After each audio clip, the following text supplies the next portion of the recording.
Darkness wrapped itself around the riverbank like a living thing, thick and suffocating in the way only a tropical night can manage. Colonel Kiyono Ichiki crouched low among the twisted roots of a massive tree, its bark slick with moisture that never seemed to dry in this godforsaken place. Through the German-made field glasses pressed against his face, he studied the American defensive positions scattered across the opposite bank of the Tanaru River, his jaw tight with something between contempt and anticipation.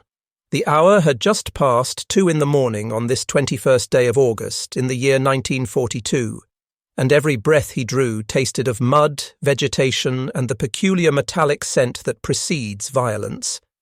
His uniform clung to his body like a second layer of skin, soaked through with sweat despite the relative coolness of the pre-dawn hours, and behind his position, hidden in the dense jungle growth, 900 of the Empire's finest fighting men waited with the patience of stones.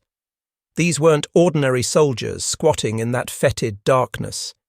Every man in the Ichiki detachment had proven himself in combat across half the Asian continent. They'd marched through China's ancient cities, swept through the jungles of Malaya like a sword through silk, and watched the Philippines fall before the unstoppable tide of Japanese military power. Defeat was a word that existed only in other armies' vocabularies. Victory followed them like a shadow, inevitable and absolute.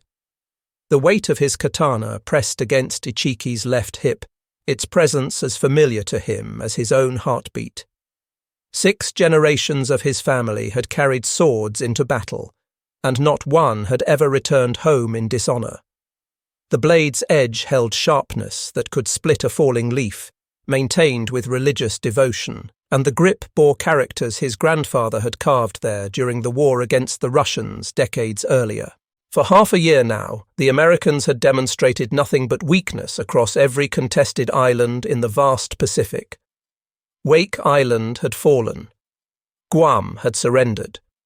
The Philippines had collapsed despite MacArthur's grandiose promises.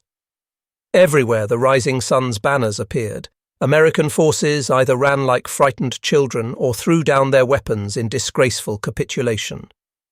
These Marines dug in on Guadalcanal would prove no different. They couldn't be different. The pattern had repeated itself too many times to break now. A rustling in the undergrowth announced Lieutenant Furukawa's approach, the younger officer crawling forward with practiced stealth until he lay beside his commander in the mud. The aide's voice emerged as barely more than a whisper, nearly lost beneath the constant chorus of insects and night birds that filled the jungle canopy overhead. "Honourable Colonel," the lieutenant breathed, his eyes reflecting what little starlight penetrated the thick vegetation. "The men stand ready for your command. Henderson Field will fly the Emperor's flag before the sun rises." Ichiki acknowledged the report with a slight inclination of his head, his attention never wavering from the American positions visible through his optics. Across the narrow expanse of dark water he could make out the orange glow of cigarettes being smoked by careless sentries, men who clearly had no conception of proper military discipline or the dangers of providing such obvious targets in the darkness. The sight filled him with disgust so profound he could taste it. His lip curled involuntarily as he lowered the field glasses for a moment to rest his eyes. "These aren't the British soldiers we faced when Hong Kong fell," he said quietly, his voice carrying the certainty of absolute conviction. The British at least understood military tradition, even in defeat. "These Americans are different, Furukawa. They're weekend warriors playing soldier, factory workers who've never seen real combat, farm boys who signed up in a patriotic fever after Pearl Harbor and received maybe 8 months of basic training before being shipped out here to die." The sound of laughter drifted across the water, clear and unmistakable despite the distance. Actual laughter, on the eve of battle. Ichiki had to resist the urge to shake his head in disbelief. What kind of soldiers laughed the night before combat? Professional fighters maintained silence, composure, mental preparation for the carnage to come. This casual attitude confirmed everything Japanese intelligence had reported about American military capability. They were children playing at war, about to learn a terrible lesson from men who'd made killing into an art form. Yet something felt wrong in a way Ichiki couldn't quite articulate, even to himself. The jungle possessed a different quality here on Guadalcanal, something that set it apart from other battlefields he'd known. The darkness seemed somehow thicker, more oppressive, as though the island itself harboured malevolent intelligence. Strange birds called from the canopy in voices he'd never heard before, and the very air carried a weight of menace that pressed against his skin like invisible hands. He forced himself to dismiss the sensation. Battlefield nerves, nothing more. A natural response to the anticipation of combat, even for veterans. He'd led troops through 3 major campaigns without losing a single significant engagement, and his record spoke louder than any irrational feelings about the quality of darkness or the calls of unfamiliar birds. His fingers found the hilt of his sword without conscious thought, tracing the ancient kanji characters carved into the wooden grip. Honor in death, victory in life. Words his grandfather had lived by through the Russo-Japanese War, principles that had guided the Ichiki family through generations of military service. Those words had never failed them, never proven false, never led the family astray. Tonight they would carve a path through American flesh and restore Japanese dominance to these contested islands, writing another chapter in his family's long history of military glory. Ichiki raised his hand to signal readiness, his voice cutting through the jungle sounds with quiet authority. "Signal the men," he commanded. "We attack in 1 hour's time. Tell them there will be no prisoners. These Americans must learn the price of defying the Emperor's will.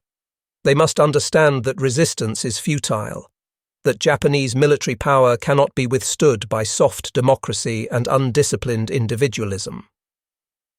As Furukawa crawled away to relay the orders through the chain of command, Ichiki lifted his field glasses one final time, studying the American defensive positions with the practiced eye of an experienced officer. Something about their layout troubled him in ways he couldn't quite define.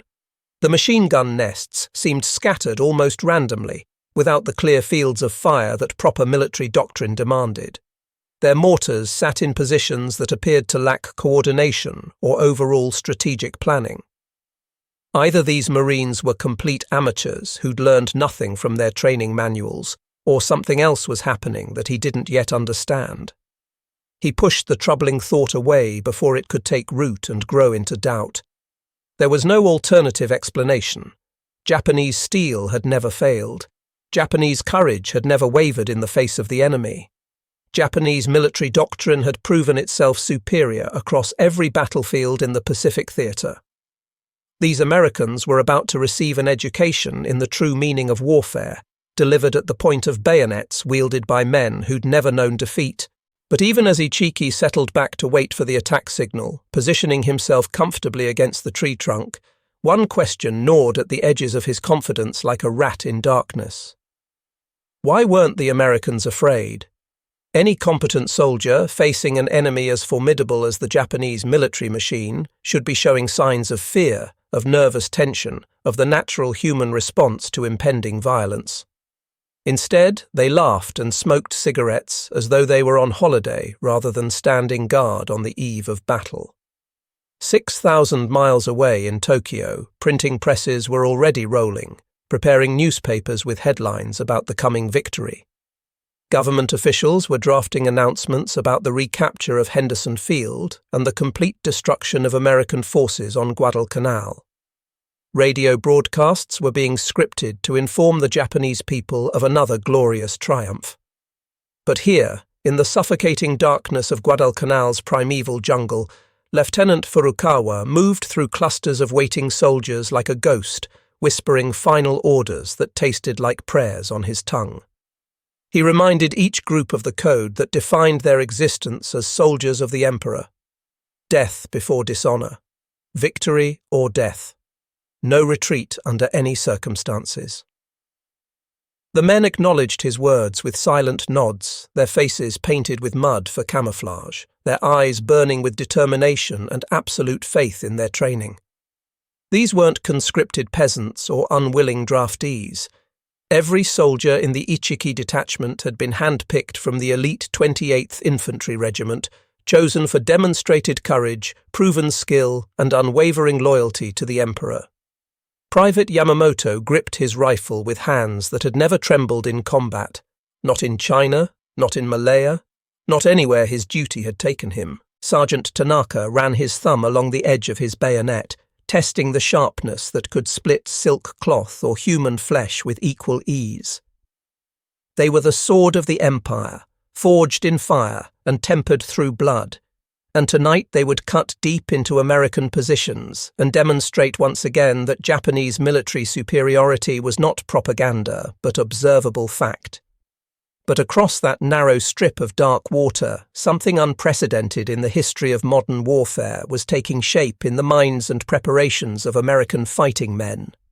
Marine Sergeant Frank Few peered into the jungle darkness with eyes that carried mixed blood from his Cherokee mother's people, ancestral hunting instincts singing through his veins in ways the Japanese couldn't possibly fathom or understand.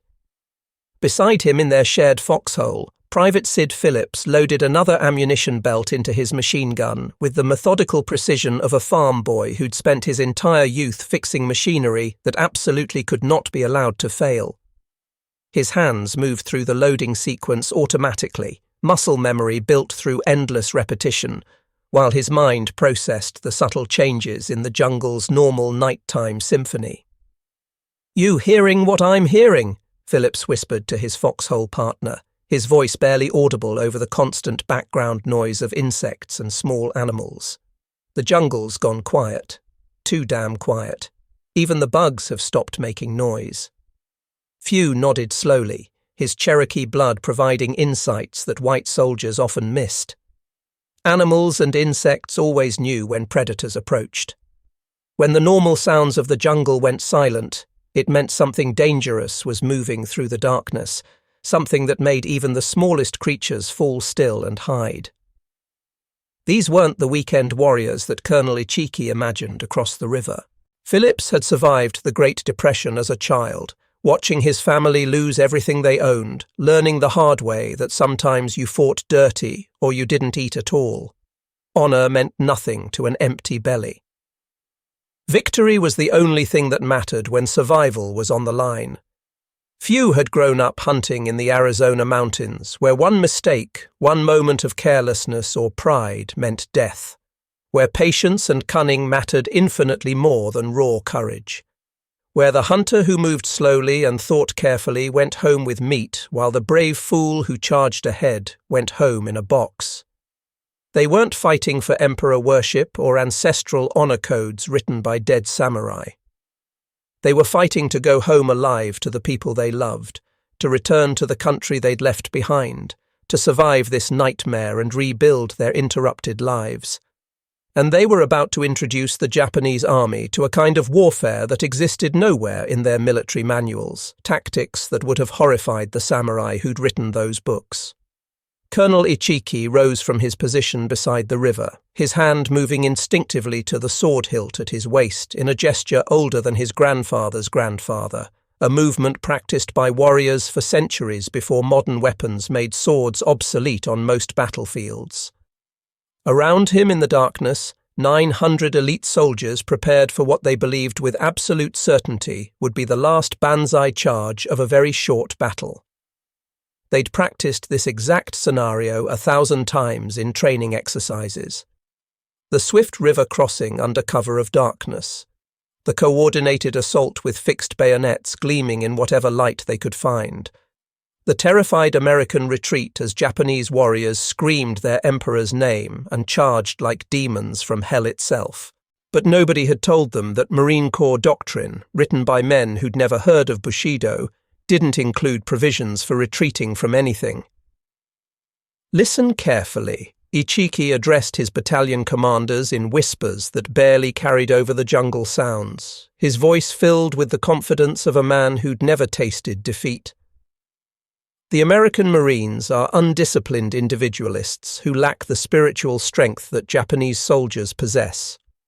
When we charge with fixed bayonets, screaming the Emperor's sacred name, Their Western minds will break like rotten wood.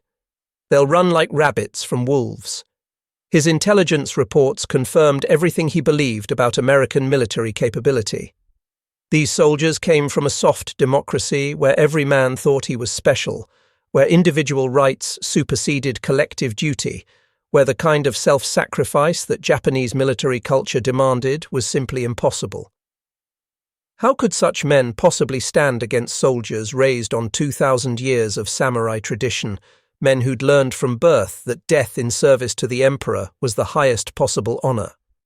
But across the dark water, machine gunner Art Pendleton was testing his weapon's traverse for perhaps the 100th time that night, calculating fields of fire with the cold precision of a Massachusetts factory worker who understood that machines either worked perfectly or people died. There was no middle ground, no acceptable margin of error. His loader, Whitney Jacobs, arranged ammunition belts with obsessive care, checking each belt twice for jams or defects, because growing up poor in Depression-era America had taught him that wasting anything, even bullets, could get you killed just as surely as enemy fire. These Marines weren't thinking about emperors or democracy or competing political philosophies. They were thinking about the Japanese soldier who'd used a white flag to lure Colonel Goethe's patrol into an ambush the previous week, then beheaded the survivors and mutilated their bodies in ways that violated every convention of civilized warfare. They were thinking about Pearl Harbor, about the friends who'd died in the Philippines, about a war they'd never wanted but now intended to finish on their own terms. And they'd spent weeks turning this particular river crossing into a carefully designed killing ground, a trap baited with the appearance of casual incompetence. The Japanese military mind, for all its sophistication and centuries of warrior tradition, simply couldn't comprehend what was waiting for them in the darkness ahead. Their Bushido code demanded honor in battle, face-to-face combat where courage and skill determined victory, where warriors met as equals and the better man won through superior spirit. But these Americans had no Bushido code. They'd never heard of it and wouldn't have cared if they had. They possessed something far more dangerous than ancient warrior traditions. They had the desperate ingenuity of men who absolutely refused to lose, combined with the industrial mindset that valued efficiency over honor every single time. Hidden mortars had been pre-sighted on the riverbank during daylight hours, their elevation and azimuth carefully calculated and marked so that even in pitch darkness every shell would land exactly where the Marines needed it. Machine guns were positioned in interlocking fields of fire that would turn the shallow water into a red hell of crossfire and ricochet. Flares waited to illuminate the killing ground at precisely the right moment, turning night into day and stripping away the cover of darkness that the Japanese were counting on. Even the barbed wire had been strung not to stop the Japanese advance, but to channel them into prepared killing zones where concentrated fire could slaughter them wholesale. Private Jim Young adjusted his mortar sight one final time, remembering his father's words about hunting white-tailed deer in the Ohio woods. Sometimes the deer thinks he's hunting you, son. That's when you find out who's really the predator and who's really the prey. At precisely 2:50 in the morning, Colonel Ichiki gave the signal his men had been waiting for. 900 Japanese soldiers rose as one from their concealed positions, a coordinated movement that would have been beautiful in any other context. Their bayonets caught what little starlight penetrated the canopy, gleaming like silver promises of death. Their voices joined in a war cry that had echoed across Asia for centuries, a sound designed to strike terror into enemy hearts and steal the courage of the men making it. They surged toward the river with absolute confidence born of unbroken victory, certain beyond any doubt that American nerve would shatter at the sound of Japanese steel and the sight of unstoppable warriors charging from the darkness.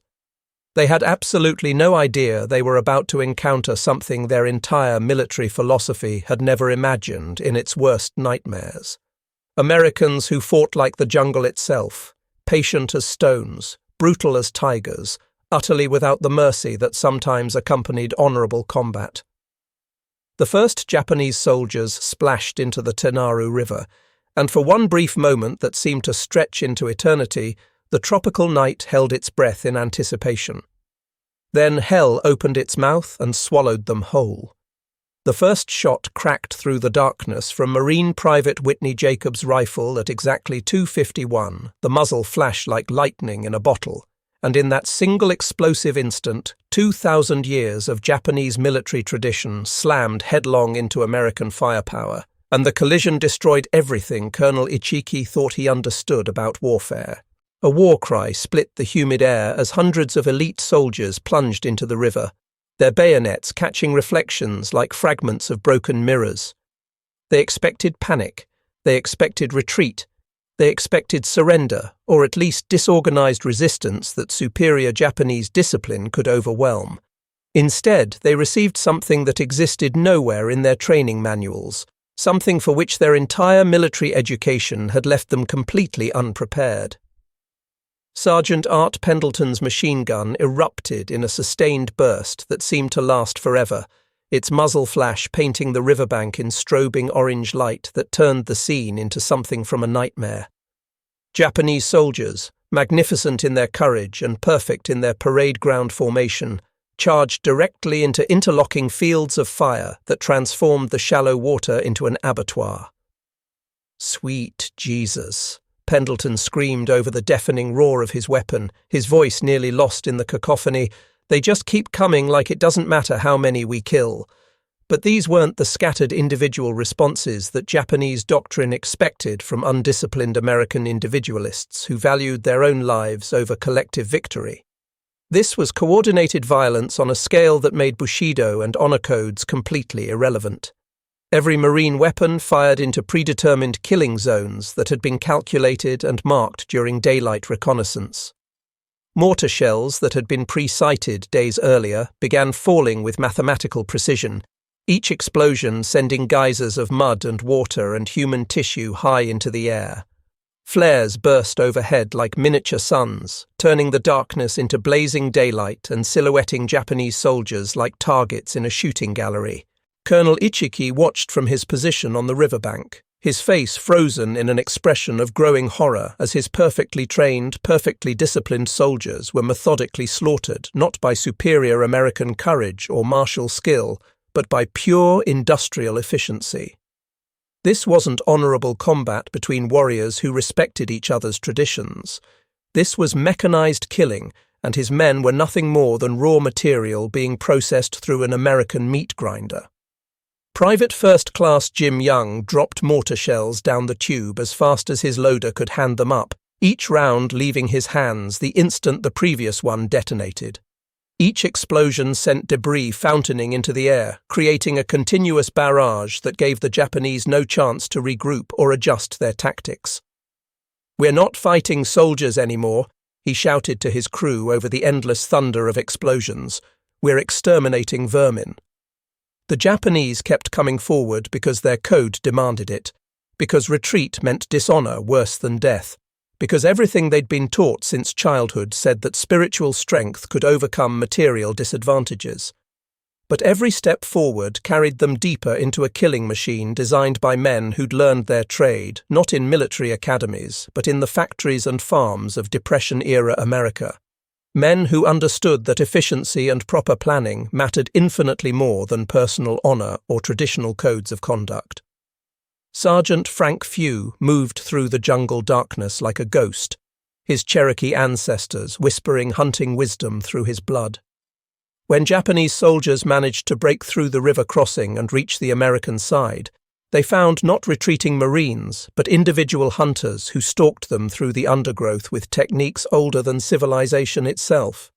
Few's knife found 3 Japanese throats before the victims even knew death had joined them in the darkness. Lieutenant Furukawa clutched at the sucking chest wound that was stealing his life away one bubbling breath at a time, watching in disbelief as his company disintegrated around him. "This isn't warfare," he gasped to nobody in particular. "This is industrial butchery." He was absolutely correct in that assessment. The Americans were fighting without honor codes, without traditional rules, without the mercy that sometimes accompanied warfare between civilized nations. They employed shotguns, weapons so devastatingly effective at close range that later conventions would attempt to ban them as too inhumane for military use. They coordinated mortar fire like factory foremen directing assembly line workers, treating human targets as production quotas to be met. They fought from concealment at night, using overwhelming firepower against men trained for individual combat and personal duels. And the approach was devastatingly, horrifyingly effective in ways that made traditional military thinking obsolete. Colonel Ichiki, his immaculate uniform now stained beyond recognition with mud and blood and river water, realized with crystalline clarity that everything his military education had taught him was fundamentally wrong. These Americans weren't fighting like soldiers who'd read the same military manuals and followed the same honorable traditions. They were fighting like a machine, a soulless killing apparatus that consumed Japanese courage and expelled Japanese corpses with mechanical efficiency. Private Al Schmidt's face had been half destroyed by grenade fragments that had torn away one side of his jaw and blinded both eyes, but he continued firing his machine gun based purely on his loader's shouted directions. Left, more left, now right, just a hair, fire now, keep firing. The gun chattered endlessly, cutting down Japanese soldiers who died with perfect honor and perfect futility, their courage meaning nothing against overwhelming firepower properly applied. "They're in the wire!" Corporal Johnny Rivers screamed to anyone who could hear him, watching Japanese soldiers entangle themselves in barbed wire that channeled them directly into his weapon's kill zone like cattle into a slaughterhouse chute. His machine gun fired until the barrel glowed cherry red with heat, until the water jacket boiled and sent steam hissing into the night air, until the weapon itself began to malfunction from sustained fire beyond its design specifications. This represented the precise moment when Japanese military philosophy, built on centuries of warrior tradition and tested in battles across Asia, collided with American industrial pragmatism and shattered like porcelain against steel. The Japanese soldiers fought with magnificent courage that would have won them victory in any previous era. They charged into withering machine gun fire without flinching or breaking stride. They leaped over the bodies of fallen comrades and charged again and again and again.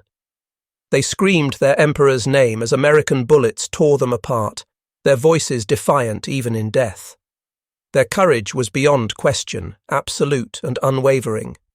Their discipline remained perfect even as their formations collapsed.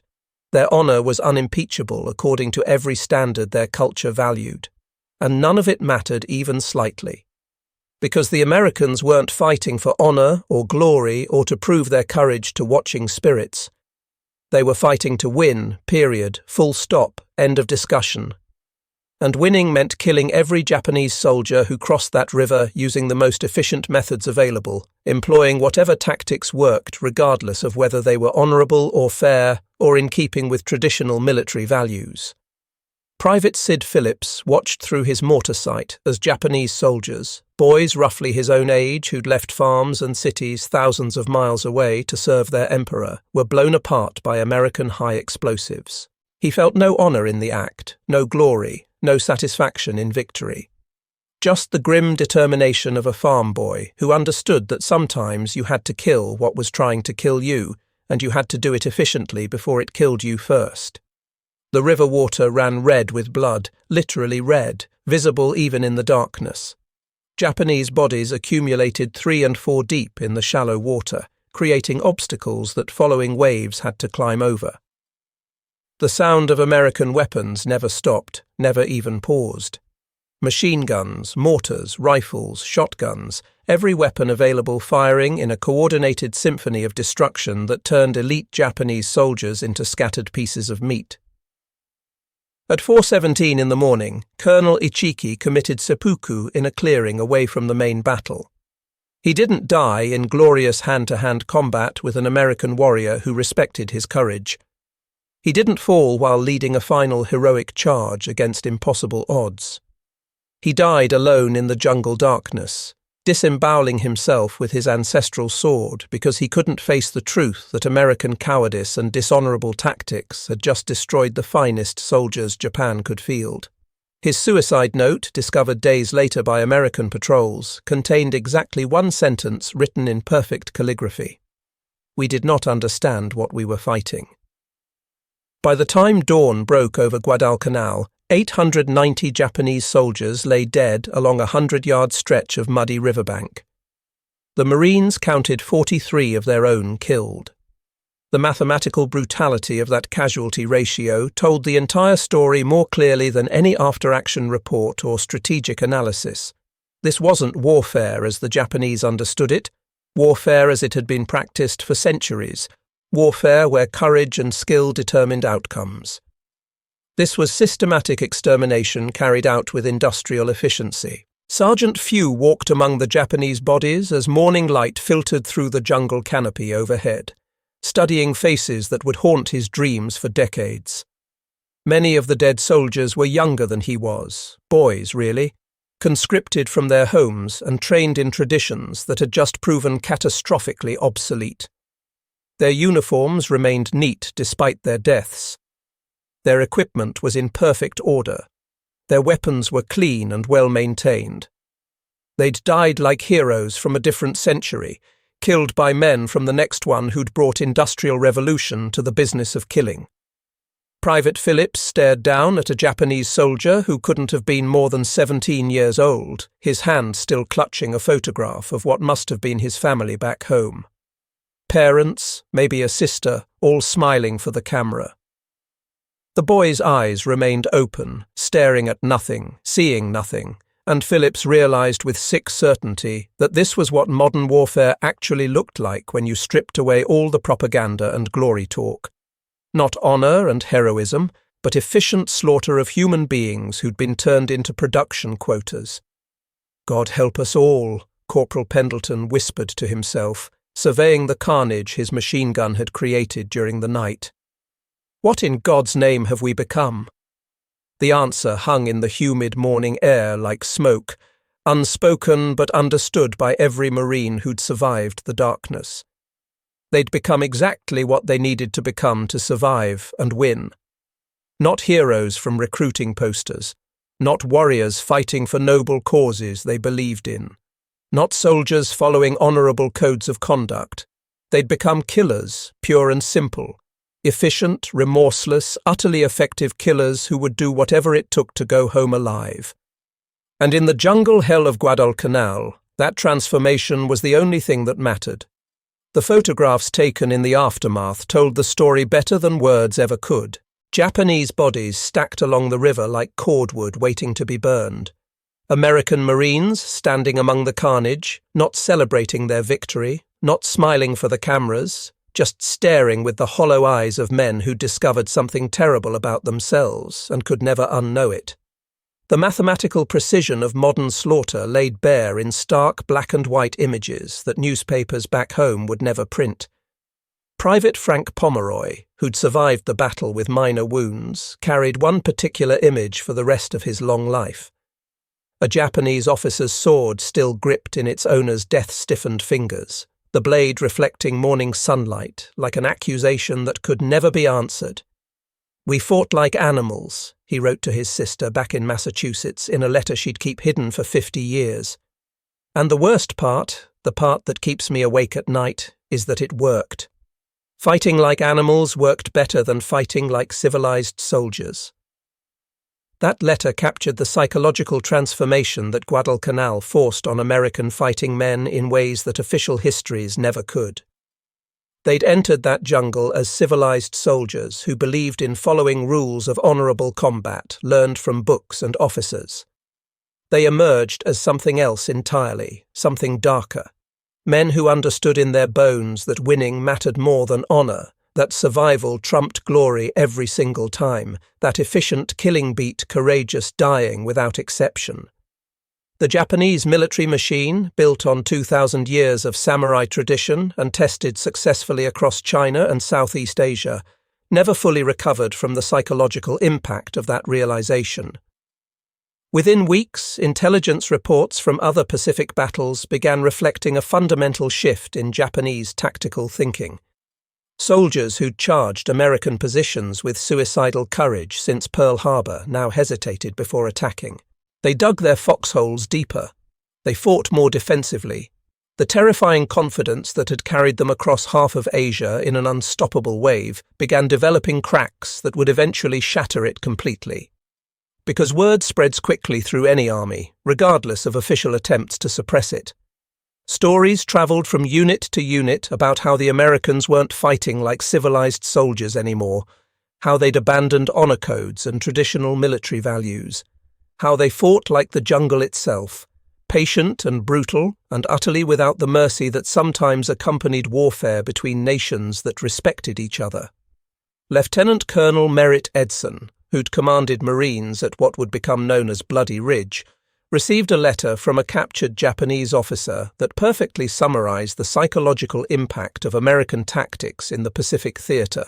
"Your soldiers fight without honor," the letter stated in careful English, "but they fight to win. We can no longer count on your weakness to give us victory." That single sentence represented one of the most important strategic shifts in the entire war. For the first time since Pearl Harbor, Japanese commanders had to plan for American competence instead of American cowardice. They had to assume that Marines would fight to the last man instead of surrendering when situations became difficult. They had to accept that American firepower and industrial capacity might matter more than Japanese courage and spiritual strength. The implications were devastating. "It's not about dying bravely for your country," Marine Sergeant Sid Phillips explained in an interview conducted 50 years after the battle, his voice still carrying the weight of those memories. "It's about making the other guy die for his country as efficiently as possible. We went to Guadalcanal as boys playing soldier, pretending we understood what war meant. We came back as men who knew exactly how to kill other men efficiently, and that knowledge changes you in ways you can never undo." The Japanese never expected that transformation, couldn't have anticipated it based on their understanding of American culture, and it cost them the war in the Pacific. But the cost extended far beyond military strategy and campaign outcomes. The Marines who fought at Guadalcanal returned home carrying something dark and permanent in their souls, something that would shape the rest of their lives in ways large and small. They'd discovered that civilized men raised in peaceful democracy could become savage killers when survival demanded it.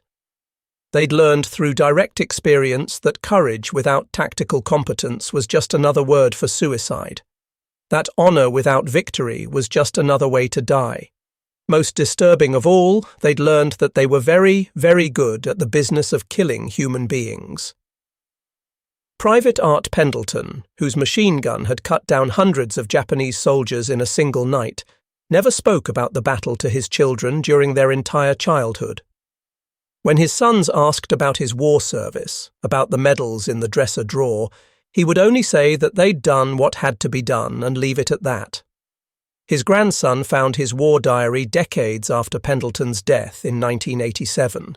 The final entry, dated August 22, 1942, contained just 4 words written in handwriting that shook with emotion even 50 years later.